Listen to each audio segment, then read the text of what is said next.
সম্পাদক জনাব মোহাম্মদ ইসমাইল হোসেন হাবিব।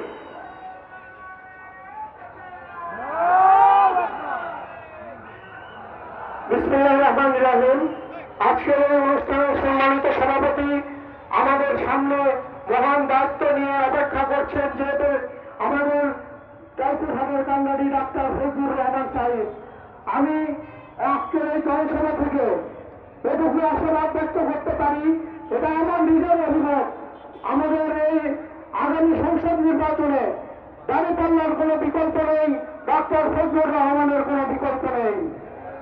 আমরা আরো দায়িত্বহীন ভাষায় বলতে চাই, মেম্বার অফ পার্লামেন্ট যাকে বলে ইনাদের অনেক দায়িত্ব। আসলে দায়িত্বটা কি? আমরা অনেক কিছুই বুঝি, আবার অনেক কিছুই বুঝি না।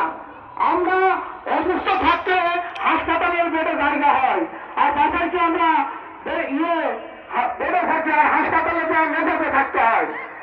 আমরা পার্লামেন্ট মেম্বারের কাছে আমরা দৃষ্টি আকর্ষণ করতে চাই যে জয়পুরহাটের যে স্বাস্থ্যসেবা, এই স্বাস্থ্যসেবাটা